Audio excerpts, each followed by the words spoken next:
o Nodoc, eu não sei como é que fala. O evento que o senhor manda pelo e-mail. Se inscreve e depois eles mandam para uma confirmação. É só para assistir? Agora, eu não sei se eles dão certificado, acredito que sim, se a pessoa fizer aquela inscrição no e-mail. Agora tem que ver se tem vaga, porque só tinha 250 para o Brasil todo, né? Tá certo, obrigada. Mas é gratuito, é um evento muito bom. A UNODOC é a Agência das Nações Unidas, né, o Escritório das Nações Unidas para a Segurança e Crime. Ela, geralmente é ela quem patrocina as MUNs e os projetos como o SOI ao redor do mundo, né, e os eventos do tipo. Então, é nesse sentido. Deixa eu ler, Emiliane, boa noite. Gislaine, todos e todas, boa noite, gente. Bem, pessoal, hoje a gente vai começar para vocês, e não sei se vai dar tempo para terminar, e também não é preciso que a gente termine hoje, o ponto 3, tá? E também, claro, eu vou explicar algumas coisas, eu deixei várias atividades para vocês. Vocês querem que eu comece pelo explicando as atividades, né? Melhor, né? Bom, pessoal, semana que vem, que já vai ser setembro, eu vou lançar as faltas de agosto. Como é que eu vou considerar essas faltas de agosto? Essas faltas de agosto eu vou avaliar os que fizeram os exercícios, né, que estavam previstos para o dia 31, no caso, o exercício do ponto 1 e do 2. Depois, eu também vou avaliar o estudo dirigido. Como é que é esse estudo dirigido? Estudo dirigido, alguns professores já vinham aplicando. No meu caso, o estudo dirigido, eu coloquei, e por sinal isso ficou até bom para vocês, porque eu coloquei um link, não sei se vocês conseguiram acessar, inclusive é bom que vocês acessem para ver se deu algum problema, porque é a primeira vez que eu fiz isso, né? E vocês sabem que não é só o Moodle, não é só vocês que estão novatos no Moodle, entendeu? Por exemplo, o ponto, aí tem lá, ponto 1, perfeito. Obrigado, Kleber e Heloísa, pelo retorno. Você clica, aí você vai na página que começa o ponto 1, né? Aí tem lá o ponto 2. Aí você clica e vai na página que começa o ponto 2. Naquele caso, isso é só para eu verificar. Na verdade, o Moodle, ele registra se você foi lá, mas ele não registra quanto tempo você permaneceu, entendeu? Isso aí é preciso dizer a verdade. Ele registra se você clicou, né? Inclusive, depois eu vou olhar, puxar a relação depois daquele prazo. Quem clicou, quem não clicou, entendeu? Dá para ver quem clicou. Basta que você acesse um. Se você puder ler, perfeito. Um detalhe que eu queria chamar a atenção, nesse sentido, é que cada ponto vai ter o seu estudo dirigido. Isso, por um lado, é bom, porque, como eu disse, aponta, às vezes o aluno até cobra de mim, e francamente no começo eu não era muito a favor dessa história, não, de apontar qual a página do livro está tal ponto. Mas vocês repararam que com os 3 livros da bibliografia básica eu fiz isso. Para fim de vocês completarem a atividade, basta vocês escolherem um livro, certo? Eu não vou olhar se clicou em todos. Se vocês olharam um livro, perfeito, já está valendo, entendeu? A atividade já está valendo. Aí, essa atividade do estudo dirigido, ela não vale nota, ela vale só para fins de frequência, tá? Para a gente avaliar a frequência e participação, só isso. Não vale nota, tá? Mas cliquem. Por outro lado, como eu disse, isso facilita na hora de vocês estudarem, porque nesse caso eu mesmo já indiquei qual livro, aliás, qual a página do livro está o ponto específico, né? Pronto. Instruções dos seminários, eu vi que vocês já colocaram algumas, né? Aqui, tema 3, tema 4. Aliás, já escolheram todos. Eita, povinho rápido. Aliás, não é reclamação, não, viu? Então, de parabéns, porque tem gente que demora.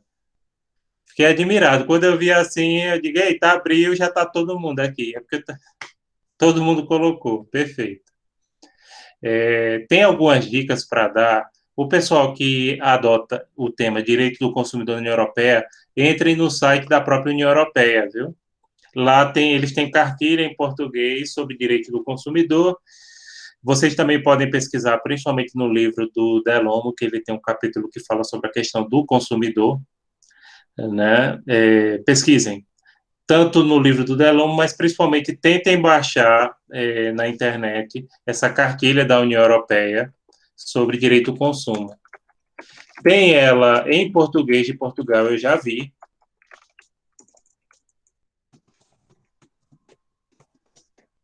Deixa eu dar só uma confirmada. Eu não vou postar não, porque isso é dever de vocês procurarem.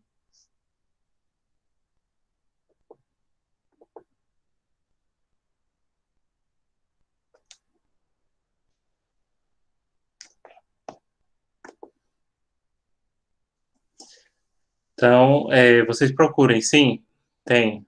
Tem informações, principalmente na área da cidadania. Entrem no site da União Europeia, aí lá na parte de cidadania tem a parte de consumo, inclusive em português. Apesar que RI eu não me preocupo muito, porque a maioria de vocês tem um domínio pelo menos intermediário do inglês, né?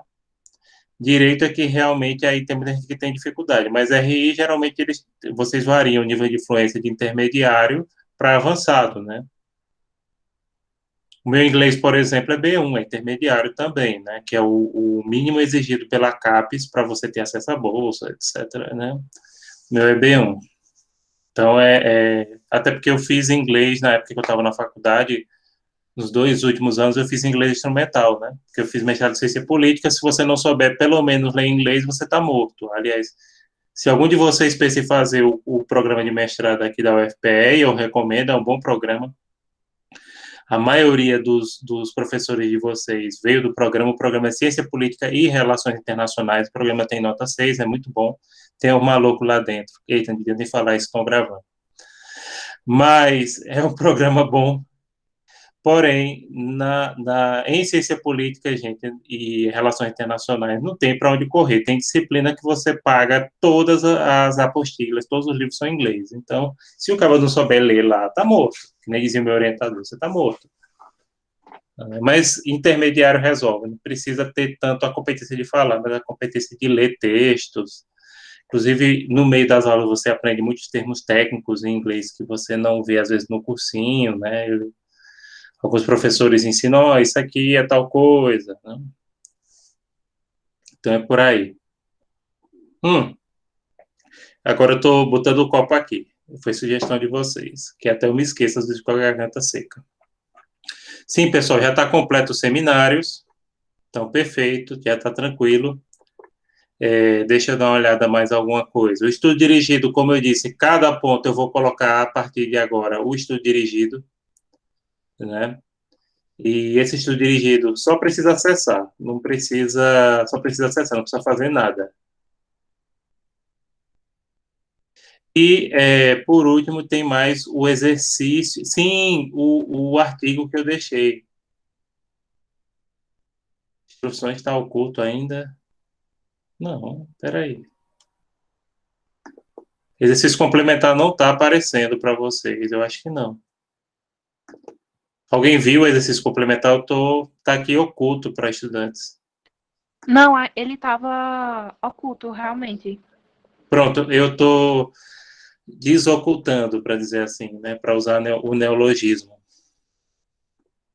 Pronto, o exercício ele está disponível. Vocês podem fazer ele até 1º de outubro, tá? Aí eu coloquei aquele tema que a maioria da turma de vocês colocou sobre as eleições de 2018 aqui no Brasil, né? Não precisa nem dizer que no artigo eu critico o Bolsonaro, mas faço uma crítica cientificamente fundamentada. O trabalho foi admitido, não é um panfleto político, viu? É um trabalho científico, deixando bem claro. É um trabalho que foi admitido no 10º Congresso Latino-Americano de Ciência Política, foi publicado lá, como vocês podem ver, tem a publicação oficial, embora tenha esse viés crítico. E também ele utiliza uma ferramenta que é importante vocês terem contato agora, que é a ferramenta de análise do discurso. Entendeu? Eu pego uma entrevista de Bolsonaro e faço análise do discurso.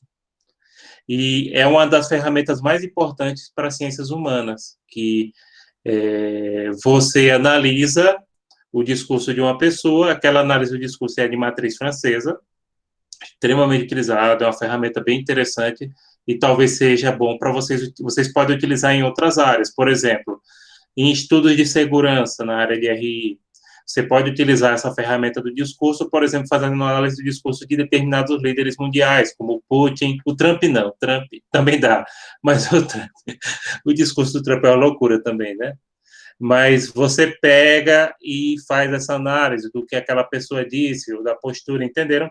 Então, por isso que é importante vocês conhecerem essa ferramenta. Eu não sei, acho que nenhum de vocês nunca tinha ouvido falar de análise do discurso, né? Ou não? Já tinham visto algum artigo com análise de discurso? A gente fez um trabalho, só eu e Raquel e César, eu acho, sobre esse tema. Sobre esse tema, eleição ou análise do discurso, né? A gente analisava o discurso, o perfil do líder do país. Certo, perfeito. É um artigo de análise do discurso. Pronto, para quem não teve contato, perfeito. E vocês podem, como eu disse, aproveitar em várias áreas a ferramenta. Pronto, em relação a algumas dessas atividades que eu passei, tem mais alguma dúvida?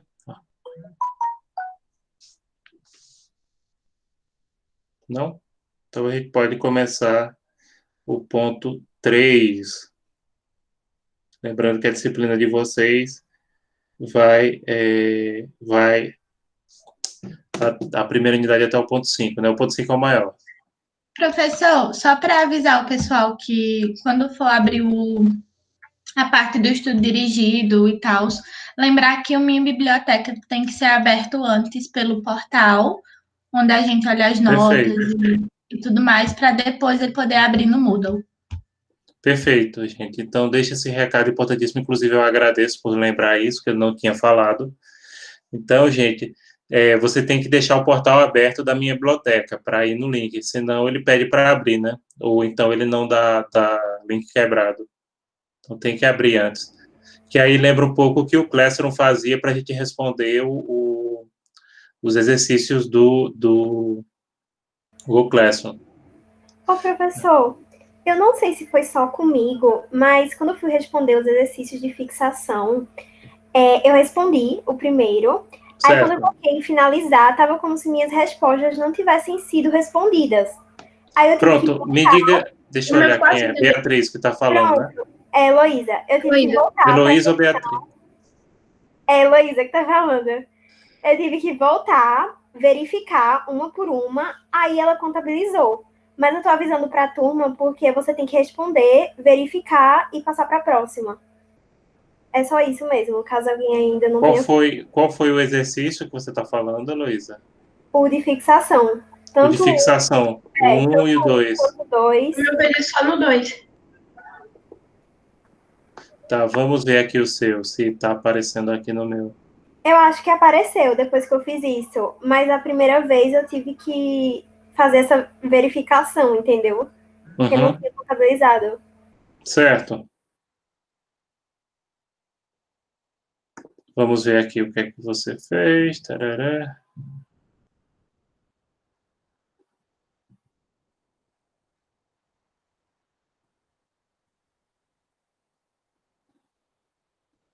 Pronto, aqui está falando 24 de agosto às 14h30, exercício de fixação do ponto 1. Não é? Ponto 2, quando foi que você entrou? Um pouco antes, né? Você fez mais ou menos no mesmo horário, né? Isso. Pronto, perfeito. Mas assim, avisando para a turma, caso a galera também faça e não contabilize, você tem que ficar verificando suas respostas. Outra coisa, por exemplo, você já entrou no estudo dirigido, né? Você já entrou? Cadê? Entrou, né? Entrei já. Já. Gente, uma coisa que eu dou um detalhe aí no Moodle é o seguinte, é importante que vocês entrem em tudo, entendeu? Porque como vocês estão vendo, vem o registro. Então, por exemplo, esse aqui não dá para ver, mas eu estou aqui com o de Heloísa, eu estou vendo tudo que ela entrou. Professor, tem mais ou menos a ver com o de Heloísa. Esse negócio do estudo dirigido, o segundo, deu tudo certo, deu verificar lá, mas o primeiro primeiro estudo dirigido parece Eu continuei entrando, eu li algumas páginas até do livro Mausolio, só que ou foi Mausolio ou foi outro. Só que não verificou, parece, ou não verificou lá no estudo, sabe? Como Não fez. verificou. Quem é que está falando? César. César, eu vou dar uma olhada aqui no seu, para ver se você está falando do primeiro, né? É. Primeiro, eu vou dar uma olhada se ficou registrado. Deixa eu olhar, César David. Vamos ver aqui.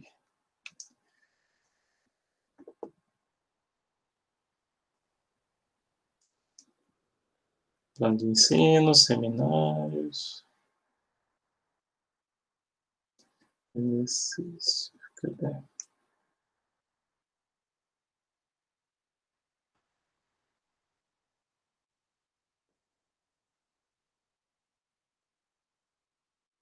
Aqui está que você visualizou. O ponto 1, cadê? O estudo dirigido do 1 e o estudo dirigido do 2, viu? No meu registrou. Ok. No meu registrou. Pode ter sido algum problema de visualização, de atualização, entendeu? Mas aqui tá que você visualizou. Ok, professor. Valeu, obrigado. Então, se visualizou, já cumpriu essa tarefa. Né? Pode ler depois. Uns detalhes. Um detalhe bem interessante que tem é que, por exemplo, o de Mausolio, deixa eu dar uma olhada aqui, conferir uma coisa para mostrar para vocês, bem legal, que eu não sei se algum de vocês perceberam, antes da gente começar o assunto. Também é só Mausolio quem faz isso. Deixa eu puxar aqui. Eu vou mostrar para vocês.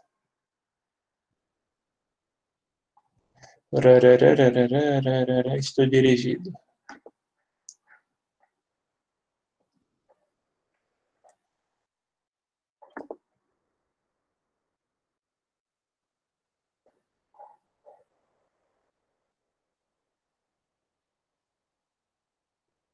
Pronto. No livro de Mausolio, deixa eu habilitar a câmera, deixa eu mostrar só uma ferramentinha que talvez seja interessante para vocês. Que eu não sei se vocês já tinham notado. Vocês estão visualizando esse QR Code aqui? Sim. Se você clica nesse QR Code, você vai parar num resumo que o autor faz sobre aquele assunto. E geralmente são vídeos curtos, por exemplo. Esse aqui tem um vídeo de 4 minutos só. Então, a cada capítulo dele, ele coloca um pequeno vídeo, entendeu? Explicativo.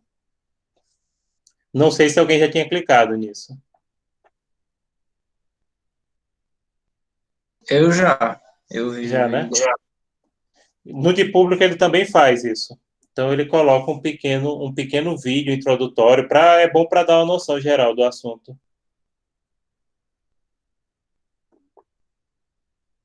Pois é. Ele faz um resuminho. Não é aprofundado, ele coloca os principais assuntos que ele aborda dentro do assunto. Então, recomendo aí bastante isso. O público também ele faz a mesma coisa.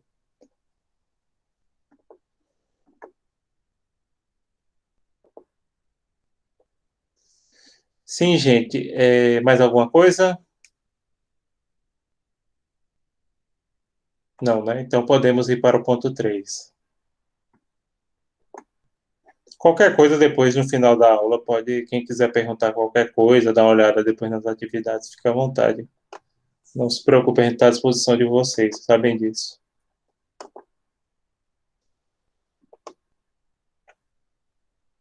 Então, gente, a partir desse momento, lembrando, né? Eu não consigo ver o chat, aí, por favor, quem quiser perguntar alguma coisa, lembre-se de perguntar no chat, né? Aliás, no chat não, no áudio, perdão. Então, pessoal, ponto 3, teorias de qualificação. Esse é um dos assuntos mais importantes da disciplina como um todo, tá? O ponto 3, teorias de qualificação, e o ponto 4, elementos de conexão, são aqueles assuntos básicos da disciplina, inclusive que eu abordo bastante na prova. Então, qualificar. Primeiramente, qualificar do ponto de vista geral, seria atribuir existência jurídica a um ente, coisa ou fato, o incluindo em uma categoria legal. Do ponto de vista do direito, quando você qualifica alguma coisa, você enquadra aquela coisa dentro de uma categoria jurídica. Tanto pode ser um ente, ente é ser, qualquer coisa, viu? Por exemplo, um bem móvel ou imóvel é um ente. Uma coisa que é um bem tangível, né? Um bem que seja fisicamente expressível, porque tem bens que não são fisicamente palpáveis, né? Como você, por exemplo, a energia elétrica, ou mesmo ou mesmo outro tipo de o direito à personalidade, o direito ao nome, não sei se vocês sabem, a gente tem o direito ao nome, né? São situações que não são considerados coisa, mas, por exemplo, o nome de uma pessoa é um ente, não é uma coisa. E o fato, né? Pode ser qualquer um fato, desde um crime até um contrato. E inclui isso numa categoria legal. Então, qualificar existe em todos os ramos do mundo jurídico. Então, qualificar é quando você classifica, entendeu? Classifica esse ente, essa coisa ou fato dentro de uma categoria legal. Aliás, só uma curiosidade. Eu não sei se vocês já repararam que no português a gente tem costume de dizer que uma coisa boa é uma coisa legal, né? E eu tenho uma colega que é uma professora de ciência política dos Estados Unidos, da Universidade de Irvine, na Califórnia, e ela diz: eu acho muito engraçada a sua língua porque diz que uma coisa boa é uma coisa legal. O que é que uma coisa legal tem de boa? Uma coisa legal é uma coisa chata. Eu digo: pior é que tu tem razão. Aí estava uma vez eu, ela e uma australiana conversando, né? Ela disse: olha, fulano, tu acredita que na língua dele uma coisa boa é uma coisa legal? Eu digo: pois é, e uma coisa específica do Brasil, porque, por exemplo, no português de Portugal, uma coisa legal, uma coisa giro, sim, giro é muito mais legal do que legal, né? Se a gente pensar nisso. Ou fish, né? Também eles gostam de usar, muito fish, muito giro, né? Não sei se vocês já notaram isso.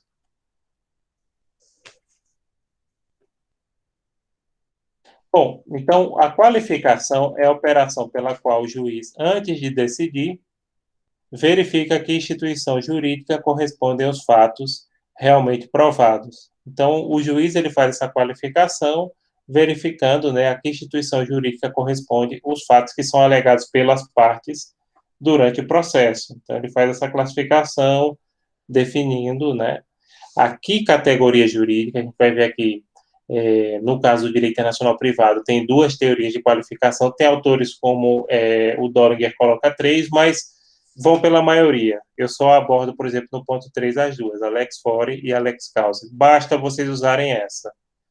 Né? Não precisa usar lex diligenciando, se eu não me engano, alguma coisa assim. Aquilo é uma posição minoritária que Doringer trabalha. A qualificação, ela deve anteceder a escolha da lei aplicável, né, que é uma lei processual, se qualificando apenas as questões jurídicas, não os fatos. Essa qualificação, ela ocorre antes de escolher a lei aplicável, porque é através dela que você vai definir, como a gente vai ver, qual a lei vai ser aplicada dentro daquele caso concreto. Essa semana não, mas semana que vem, é bom até deixar isso para a semana que vem, eu vou pegar aquele exercício de fixação, que eu não sei se vocês já abriram, alguns eu sei que já abriram, e vão ver qual teoria de qualificação se aplica em cada caso aqui. Qual é a que indica? Qual é a que a própria norma indica?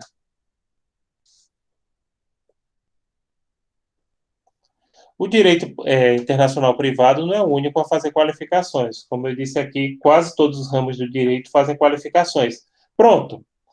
Eu não sou penalista, mas o pessoal adora exemplos de direito penal.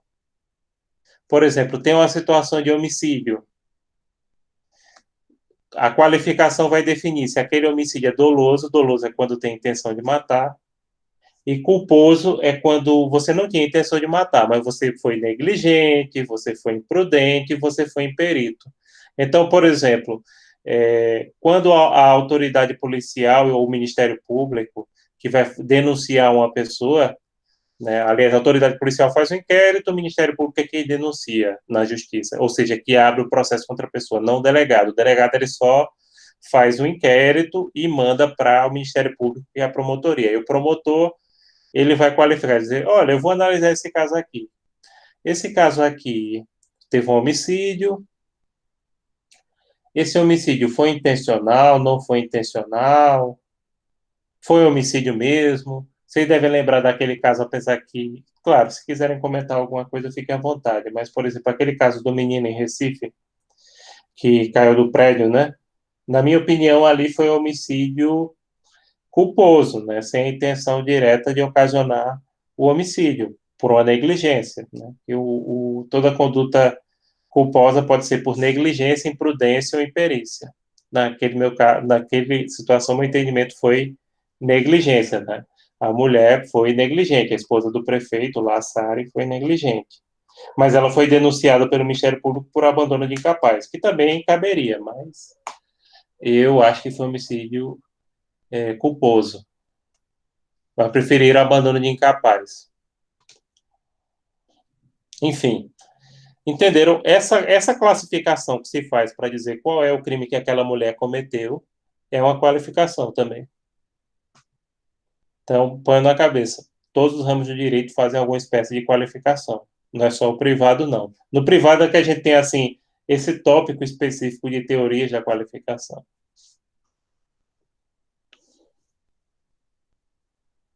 Claro, as diferenças de entendimento entre legislações de países diferentes impõem a necessidade de qualificar.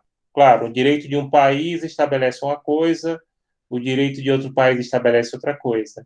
Aí você tem uma relação, seja que envolva bens, seja que envolva família, sucessões, que envolvam pessoas jurídicas ou pessoas naturais de vários países.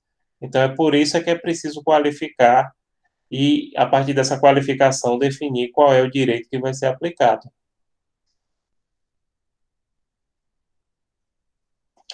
Jacob Dollinger, que é muito bom nessa parte de teoria geral, mas assim, eu acho ele muito juridiquês, por isso que nessa parte eu recomendo vocês estudarem principalmente pelo Delomo ou até pelo Mauzuoli, que eu acho o juridiquês de Dollinger um pouco pesado, mas ele é um bom autor, né? Ele diz que conceituar mais classificar é igual qualificar. A diferença da classificação para qualificação é porque você traz um conceito, por exemplo, o que é o conceito de lex fori? Aí você pega o conceito de lex fori, a partir desse conceito você classifica e aí você faz a qualificação. Daqui a pouco a gente vai ver o que é lex fori, o que é lex causae ou cause, não se preocupem.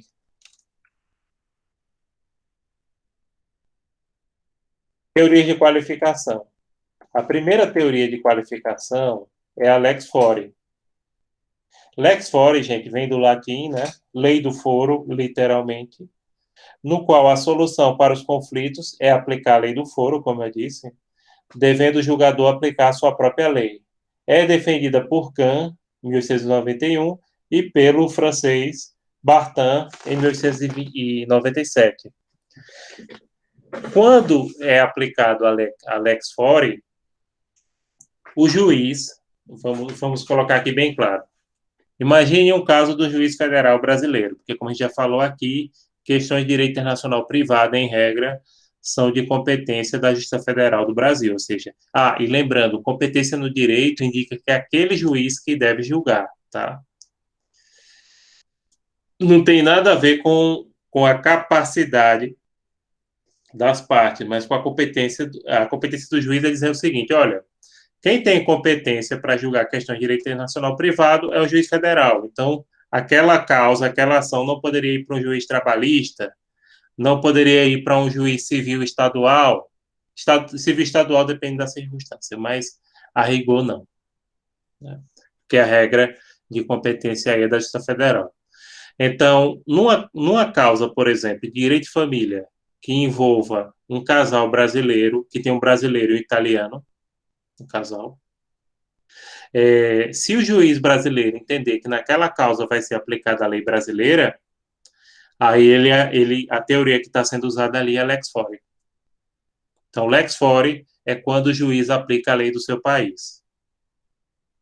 Entenderam? Numa situação, claro, de que envolva um problema de direito internacional privado, que envolva uma causa que tem uma relação de direito internacional privado. Pode ser família, pode ser sucessões, pode ser empresarial, pode ser trabalhista, pode ser consumidor, enfim, o que vocês quiserem. Então, o juiz aplicou a sua própria lei, é a lex fori. Lex causae ou cause, dependendo da pronúncia aí, se tiver algum de vocês que é latinista, vocês sabem que latim, ou que gosta do latim, tem várias pronúncias, até porque o latim é uma língua que tem muito tempo, apesar de ser considerado, alguns consideram a língua morta, outros dizem que o latim não, é uma língua viva, porque ainda é bastante utilizado, não sei o quê, tem, às vezes, áreas que... Então, quando tem esse AE no final, tem que cai, né? Outros dizem cause, zi, outros dizem i no final, outros dizem ae, causai. Enfim, isso não é importante, entenderam? Lex causae é a opção por aplicar a lei estrangeira aventada na ação. Aventada significa proposta, mencionada, a lei material ou a lei da causa. Ela é proposta pelo francês Despaigne, em 1898, e defendida por Wolff, alemão. Kant também era alemão, tá?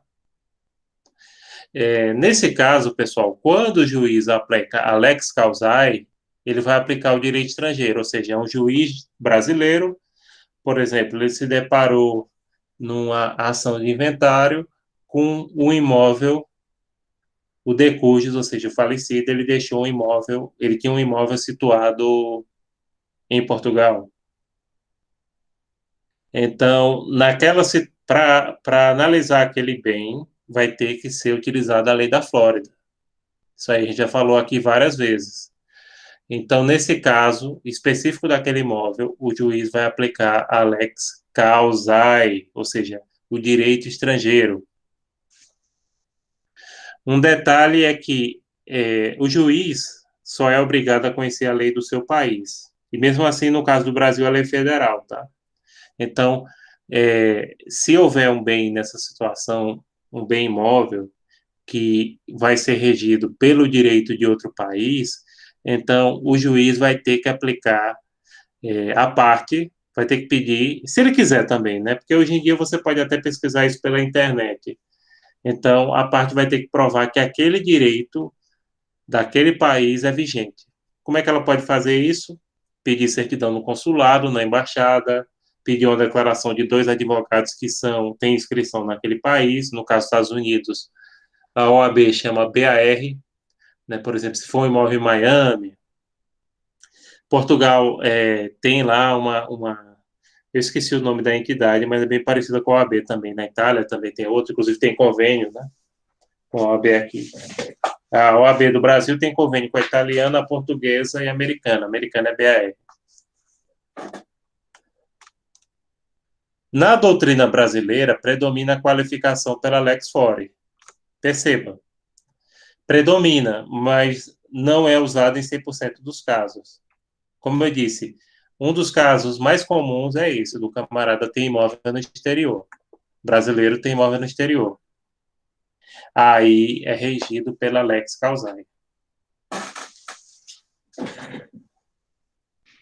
Eu gosto muito na prova, assim como eu fiz no exercício de fixação do ponto 3, já está disponível, não precisa vocês responderem agora, vocês podem responder depois, de colocar a legislação de um país e verificar naquela circunstância se aplica a lex fori ou a lex causae.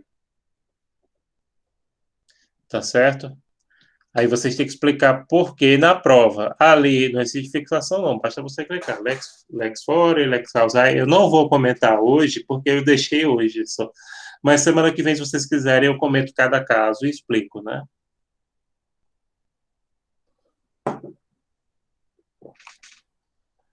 A lei de introdução às normas do direito brasileiro também adotou o critério da lex fori, salvo seus artigos 8º e 9º, relativos a bens e obrigações, que seguem a lex causae.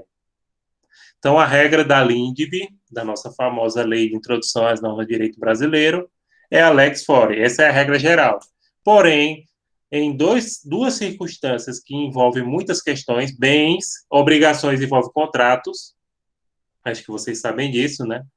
Obrigações envolvem contratos. Eu digo, acho que vocês sabem porque eu não ensinei introdução a vocês. Mas obrigações é justamente a parte de contratos. Aí segue a lex causae. Então, você diz, olha, então, se bens e obrigações seguem lex causae, então, a lex causae é muito aplicada dentro do direito internacional privado do Brasil, com certeza. Porque boa parte dos problemas de direito internacional privado envolve justamente bens e obrigações decorrentes de contratos. Claro, tem obrigações que também não são decorrentes de contratos, tá? São decorrentes inclusive legais, como a gente chama de determinados tipos de obrigações, como, por exemplo, em relação ao direito de família, né? Obrigação de direito de família, como pagar alimentos, não decorre de contrato, né? Mas da própria relação familiar em si. E é uma obrigação legal, né? O Código Civil diz que parentes devem alimentos entre si. O mais próximo exclui o mais remoto. O que é que significa isso, né? Todos os parentes têm obrigações de ajudar no sustento dos outros parentes. E o mais próximo, o grau mais próximo, exclui o mais remoto. Então, por exemplo, a pessoa tem pais, e então não precisa pedir alimentos aos avós ou aos tios, entendeu? Mas sempre é o mais próximo, exclui o mais remoto.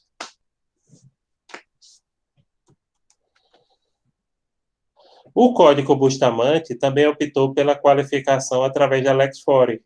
Então, o Código Bustamante adota a qualificação pela lex fori, como exemplo da LINDB. Aliás, o Código Bustamante é anterior à LINDB, né? O Código Bustamante é de 1928, se eu não me engano é isso. A LINDB é de 15 anos depois, 15 não, 14, 1942, ou 3, enfim, por aí, no começo dos anos 40.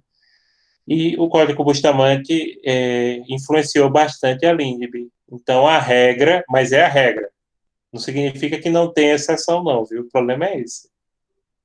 Tem várias exceções. Então, o Código Bustamante, ele coloca como regra geral isso. Um juiz, em situações que envolvam direito internacional privado, em regra, aplica a lei do seu próprio país. Excepcionalmente, aplica a lei estrangeira. Só que perceba, no Brasil essa exceção é uma exceção muito grande, porque você diz, olha, em bens e obrigações, segue a lex causae, ou seja, a lei da causa.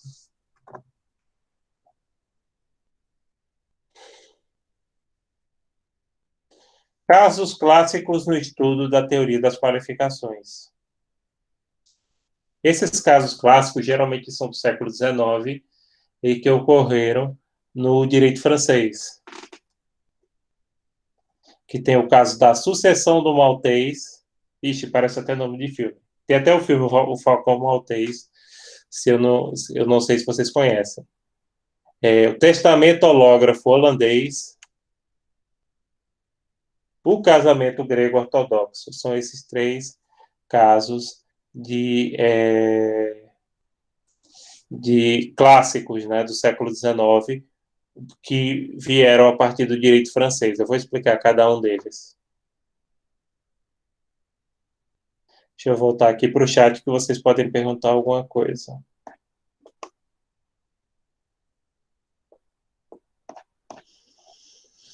Pronto, deixa eu pegar aqui para falar desses casos. Sim, pessoal, até aqui tudo certo? Tem alguma pergunta sobre essas teorias?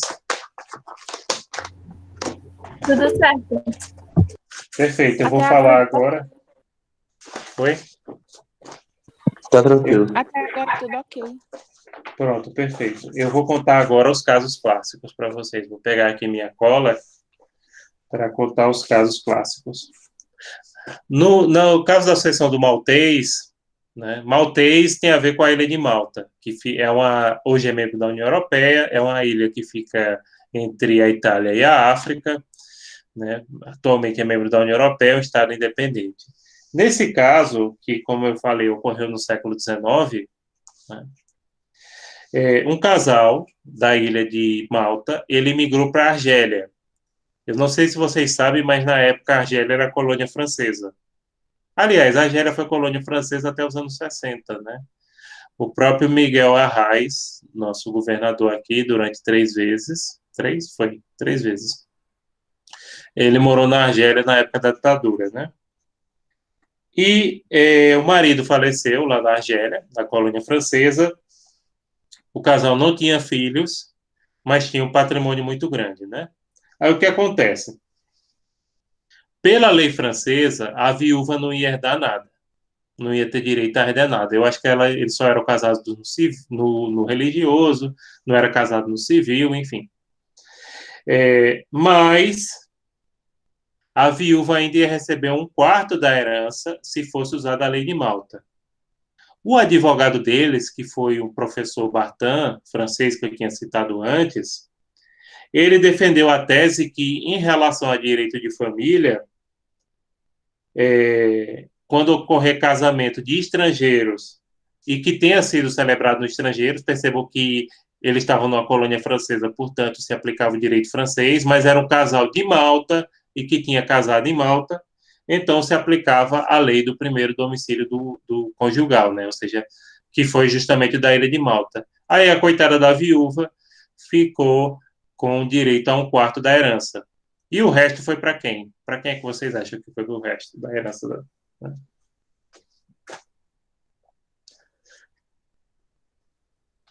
Para o Estado francês? Exatamente.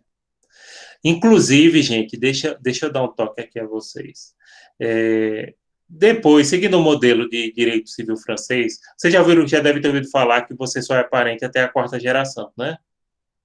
Isso aí tem a ver, eu acho que a gente vai poder falar um pouquinho disso na segunda unidade, mas isso aí foi limitado por Napoleão para que a pessoa não saísse procurando parente até o fim dos tempos e não e ficasse o dinheiro para o Estado, entendeu?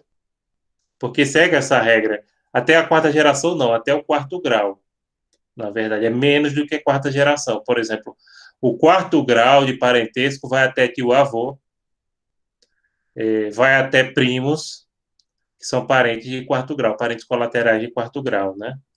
Depois disso, a herança vai para o governo. Agora, não se você fizer DNA, eu já fiz um DNA, não sei se já falei a vocês, desse exame de DNA, é bem interessante, viu? Bem, bem legal. Você sai parente seu, se você fizer o exame de DNA, de vez em quando eu recebo, inclusive, e-mails de pessoas perguntando, às vezes eu também mando, né? Se tem parentesco, se sabe, né?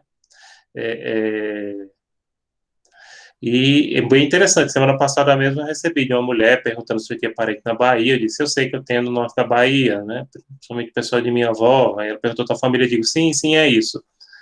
Mas, por exemplo, eu tinha uma tataravó não, era a avó da minha avó. O nome dela era Ana Viana.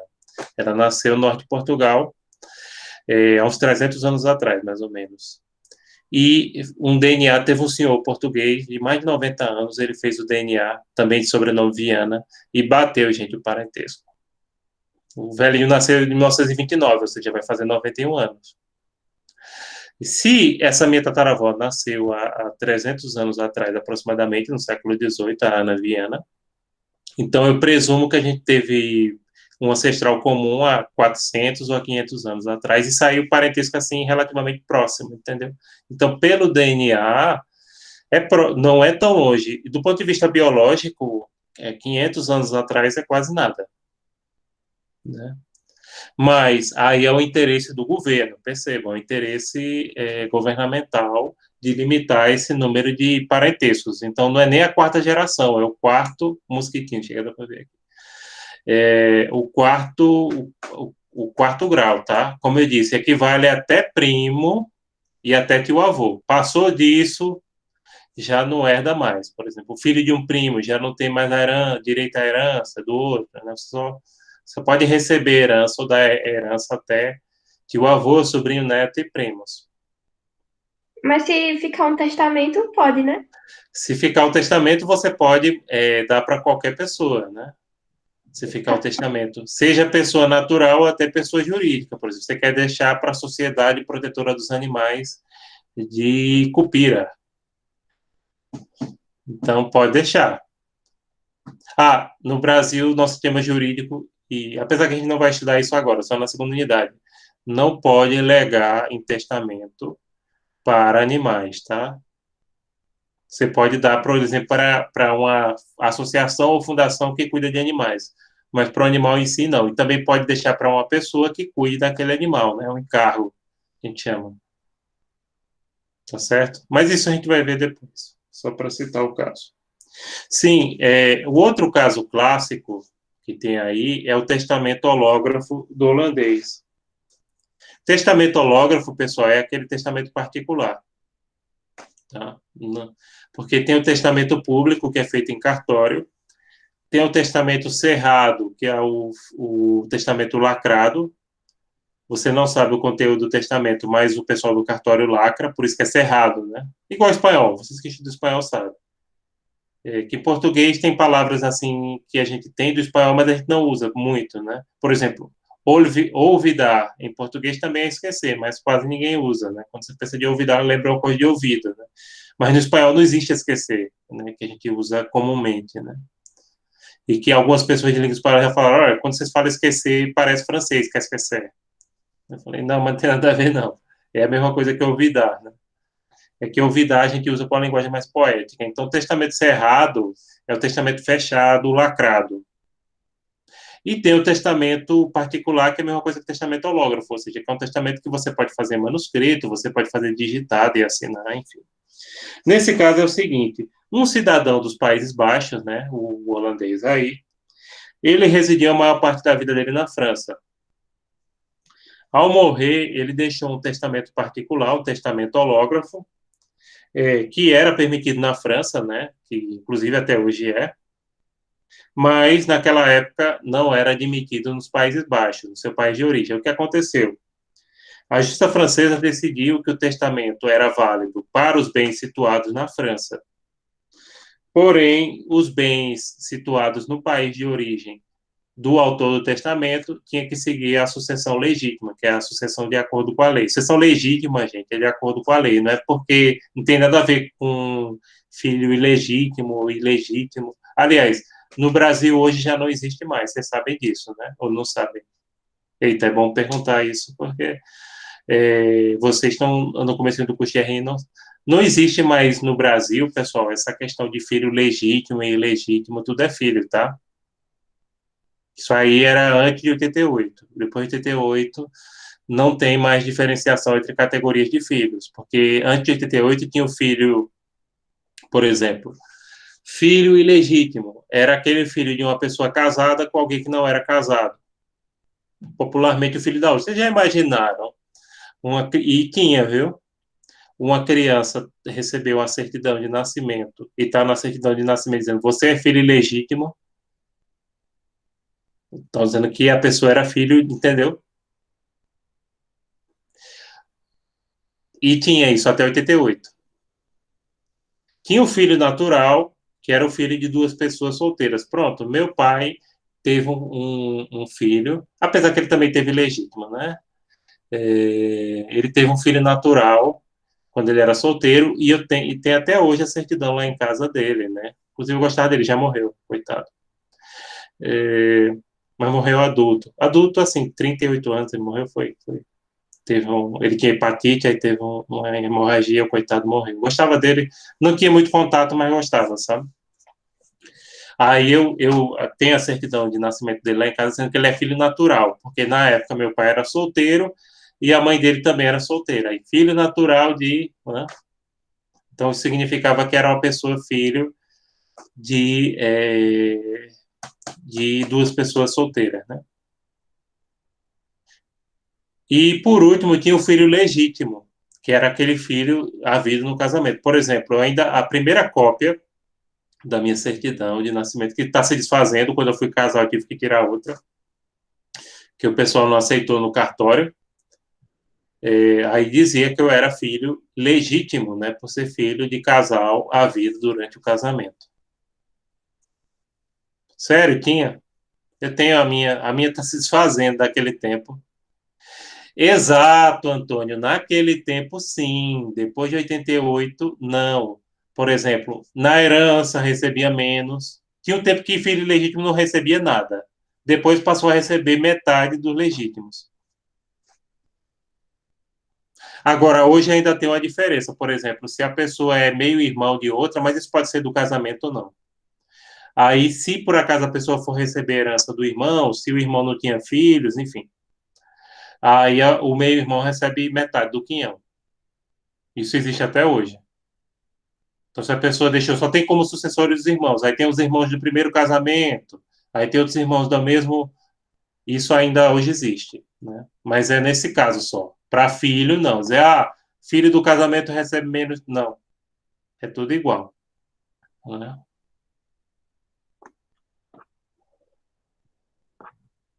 É tudo igual, não tem diferença, não.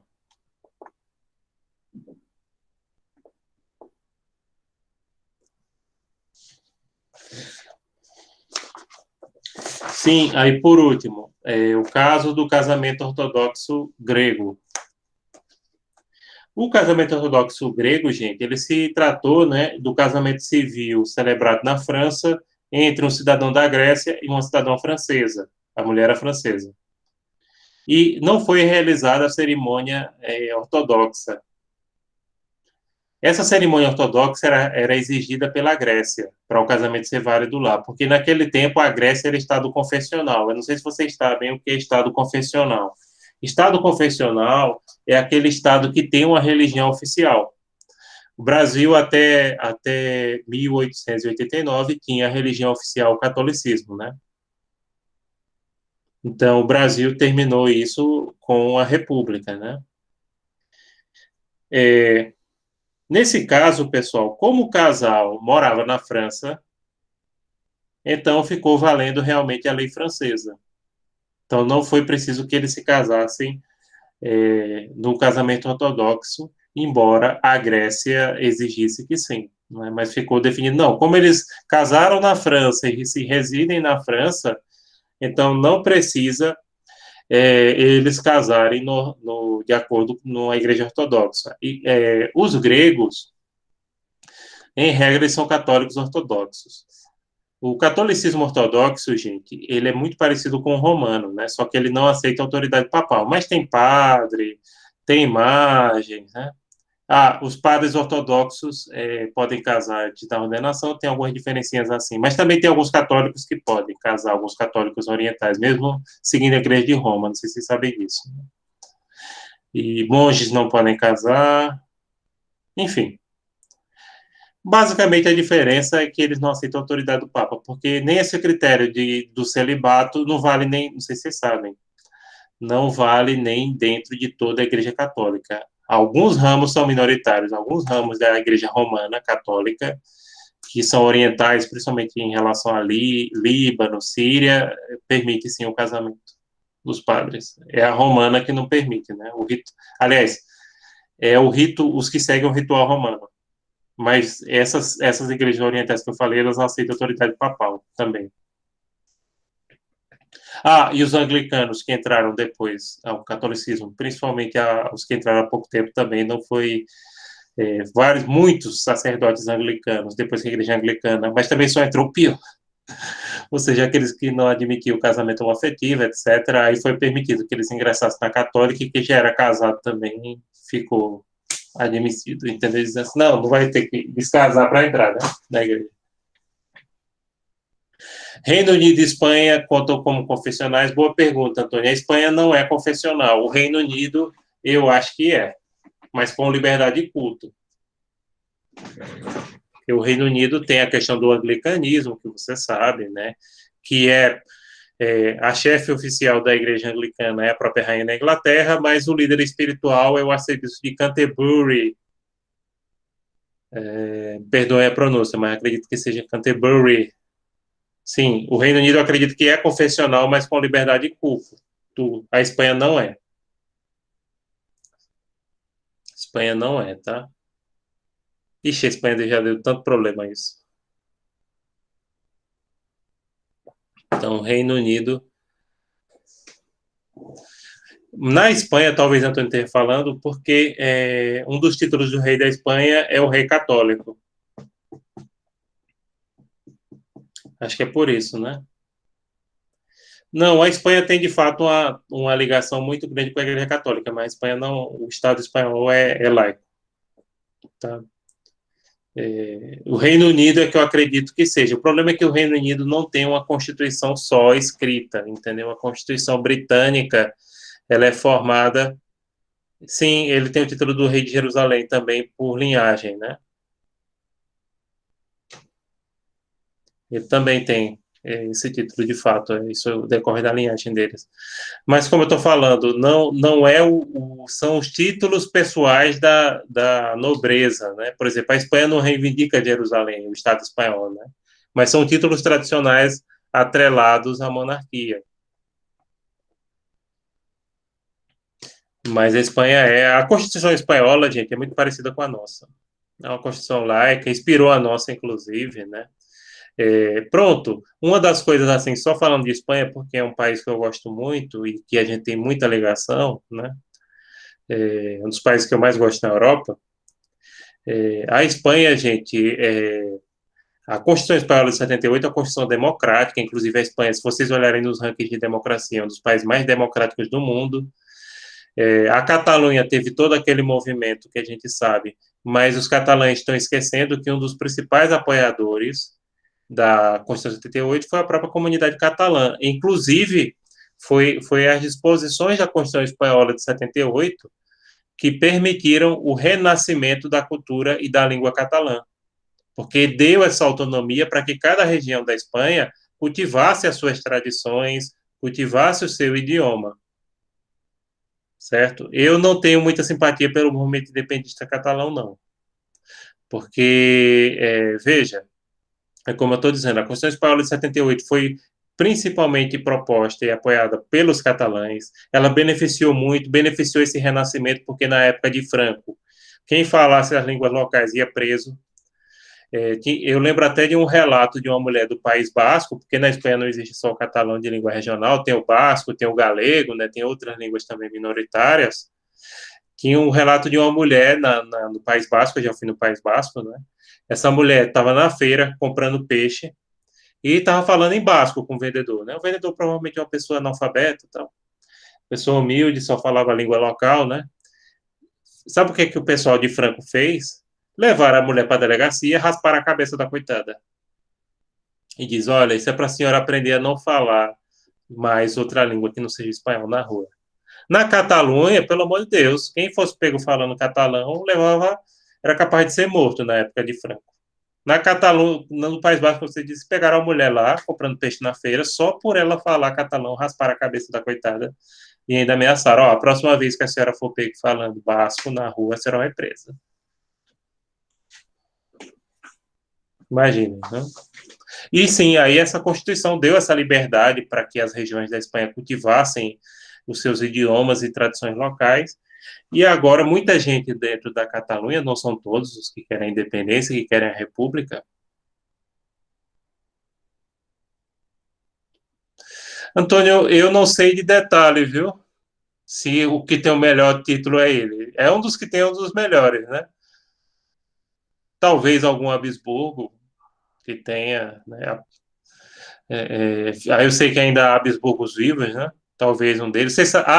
Vocês que gostam de Game of Thrones, já que a gente está falando um pouquinho de monarquia aqui, vocês sabem que os Targaryen foram inspirados nos Habsburgos, né?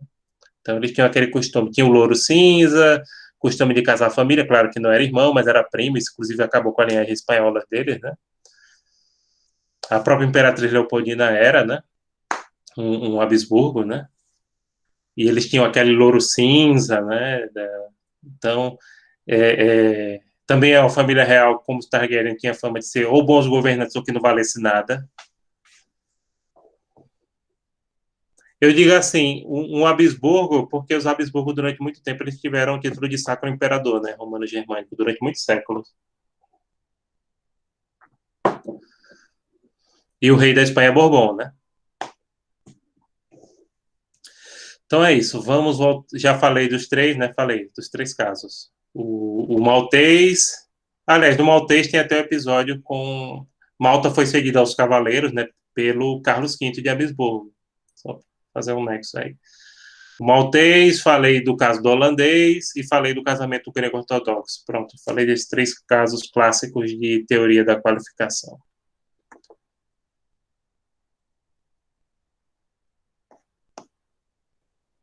Bom, pessoal, deixa eu voltar aqui para a gente terminar o ponto 3, que é pequenininho, mas extremamente importante.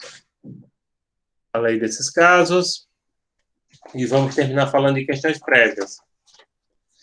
Questões prévias são situações que surgem em tese após a qualificação, mas que devem ser resolvidas antes da solução do caso concreto. Essas questões prévias, por exemplo, a discussão da validade de um casamento entre estrangeiros, a discussão da validade de um documento que está dentro do processo.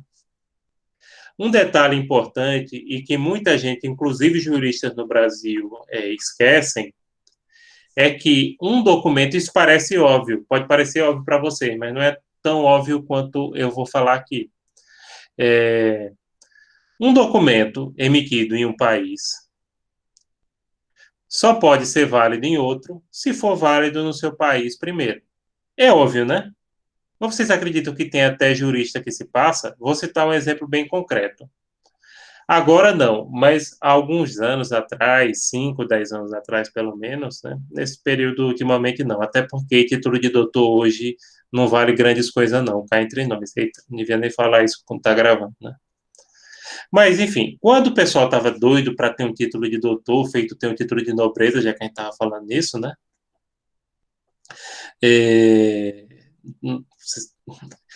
O que o pessoal estava fazendo? O pessoal estava indo fazer cursos de doutorado de férias na Argentina.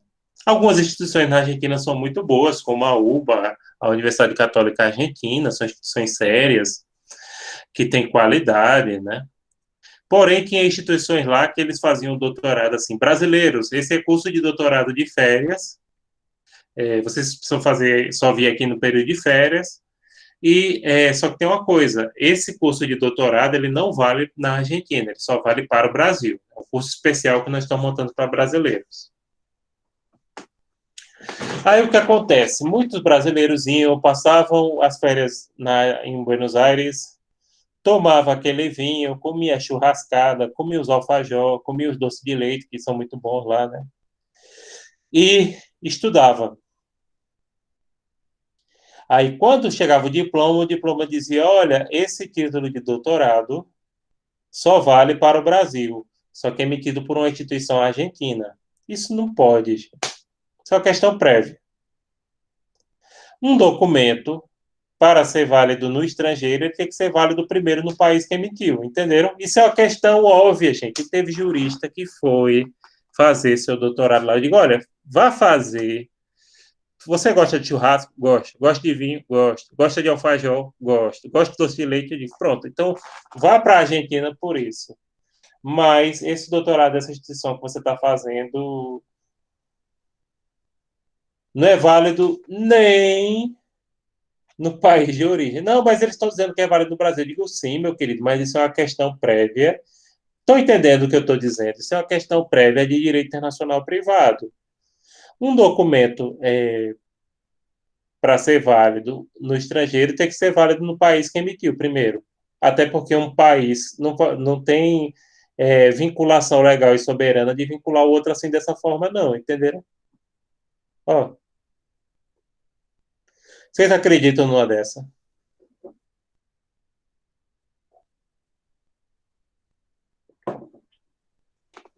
Então, aí a dica que eu dou, apesar que RI não tem muito esse problema, o pessoal de RI que tem feito, muita gente do curso de RI está fazendo mestrado lá fora, que nem vocês sabem, foram estudar lá fora. Inclusive, eu devo ter dado para dois, eu dei carta de recomendação, que eles pedem, né? E eu digo, eu sou um cara que eu tenho pé quente, porque quase todo mundo que eu dou essa carta, o pessoal consegue. Então, eu faço a carta, já fiz a carta assim para dois, um foi para o Canadá e o outro foi para o Porto, Portugal. De RI, né?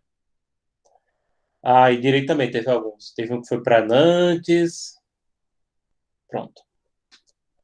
Dos que eu dei a carta, João, eu não lembro se João que está na Itália, não. João, eu acho que eu não dei a carta ou dei, João?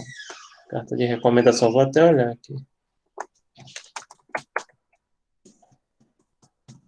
Mas essas pessoas, gente, eles procuraram fazer tudo certinho, tudo de acordo como manda o figurino, né?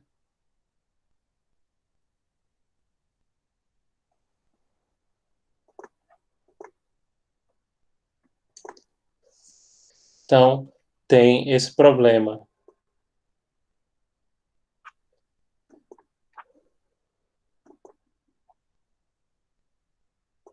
Então, vocês entenderam, né, o que é questões prévias? Analisar a legalidade de um documento emitido no exterior, um casamento, etc.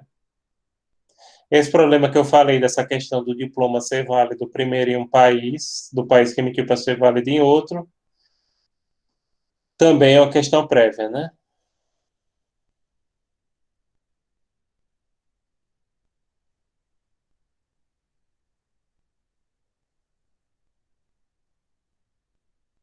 Pronto, gente. Vocês têm mais alguma pergunta dos assuntos que a gente discutiu hoje? Esses assuntos são extremamente importantes. Agora não, mas na próxima aula, semana que vem, eu vou comentar aqueles exercícios, esse de fixação. Tentem fazer primeiro por só, semana que vem eu comento eles. Tá certo? Certo. Certo? Ok. Tá bom. Ali eu coloquei, acho que Alemanha, Itália, Espanha, não sei se eu coloquei França. Enfim, eu coloquei legislação de vários países. Na prova de vocês, do ponto 3 também eu vou escolher um país, pode ser qualquer um, eu não deixo que vocês escolham, porque eu às vezes deixo que o aluno escolha, o aluno escolhe o país, professor, eu não gostei não. Eu digo, eita, deixa que eu escolha então. Pronto, gente, então, se vocês não têm mais perguntas, então por hoje é só. Eu já... Professor, Oi? eu acho que o ponto 3 ainda não está disponível no Moodle. Vamos conferir agora, porque pode ser que esteja, e aí eu estou naquela fase de adaptação ao Moodle, como vocês também. Estou na fase de adaptação ao Moodle e às vezes eu coloco e fica naquele oculto, mas vamos dar uma olhadinha aqui, rapidinho. Dá uma olhada, RI.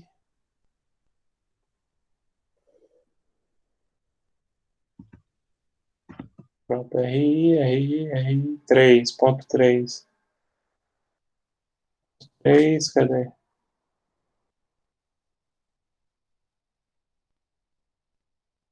Ah, realmente, está oculto.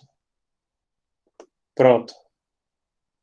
Gente, eu peço desculpa porque eu estou aprendendo ainda a mexer nessa plataforma. Não, tudo bem. A gente também está aprendendo, professor. Assim, ela é uma plataforma mais completa, que nem eu disse, você vê até se o aluno clicou num tópico, quanto tempo o aluno acessou a plataforma, quanto tempo ele não acessou, quem entrou, quem fez o quê. Eu clico no nome do aluno, diz a hora que ele entrou, a hora que ele saiu, enfim. Mas a gente tem que realmente a gente está aprendendo. Então, de vez em quando tem isso, aí vocês qualquer coisa podem mandar pelo WhatsApp. Professor, não estou vendo tal coisa. Provavelmente foi. Antônio entra no Instagram, só pode fazer o trabalho por lá. Ah, sim. Certo. Ok. Pronto, gente. Mais alguma coisa? Eu já disponibilizei, então, ponto 3. Daqui a pouco eu coloco essa aula gravada, já está lá os slides. Já tem o exercício Cadê esse exercício? Sim. O exercício de fixação já vai estar disponibilizado também. Deixa eu dar uma olhada se ele está oculto também. Vou Professor, mostrar. Oi, eu pode estava falar. aqui Eu estava aqui pensando, é porque eu esqueci até o termozinho, a palavra específica, mas foi dado agora na aula de hoje à noite, que uma é sobre a lei, no caso que é tratada aqui dentro nacional, pelo que eu entendi, e a outra é sobre o direito internacional. Lex Fori Isso. é a interna. Aí eu queria saber do senhor, se existe algum ponto-chave, por exemplo, alguma dica para gente, para saber quando a gente vai precisar utilizar cada uma das situações. Não, digamos, a Lex Fori é só para determinadas situações, a outra é só para essas outras situações. Ou vai depender do ordenamento jurídico de cada país? Depende do ordenamento jurídico de cada país. Você tem que analisar o que diz a lei de cada país. Como vocês vão entrar no exercício de fixação do ponto 3, aí vocês vão ver que, numa situação concreta, você vai ter que verificar o que diz a lei de um país e o que diz a lei do outro país, porque geralmente essas questões de direito internacional privado envolvem o ordenamento jurídico de 2 ou até mais países, né? Claro, existem questões que, mais ou menos, todos os países adotam a mesma solução, como, por exemplo, em relação a bens imóveis, a maioria dos países adota o critério da lex causae, ou seja, do direito estrangeiro.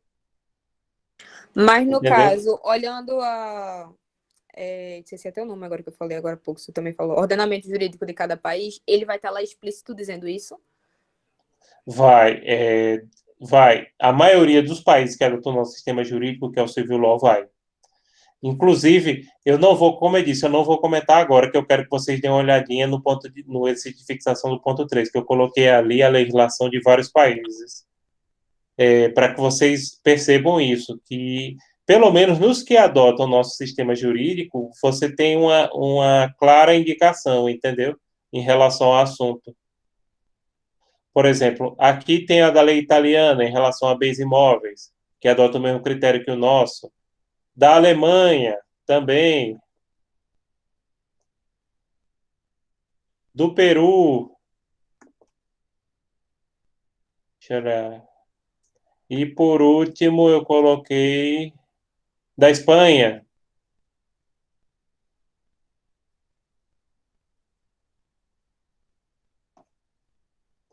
Então, lá vocês vão ver que é claro isso, né? A teoria de qualificação.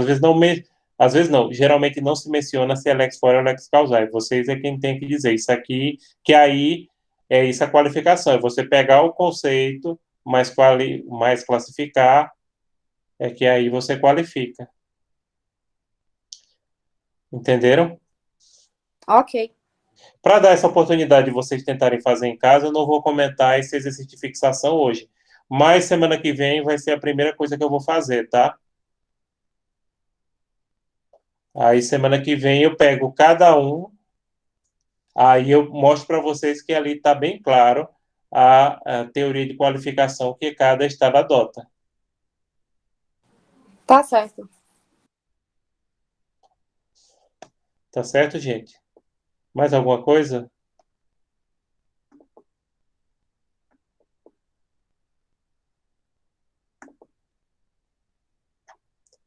Pronto, gente. Se vocês não têm mais alguma coisa, uma boa noite, um bom começo de semana para vocês.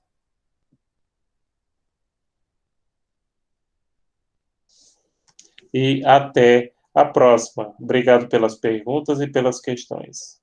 Boa noite, professor. Boa noite, gente. Até mais.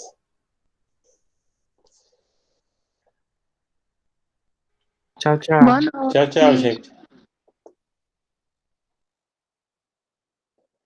Boa noite a todos e todas.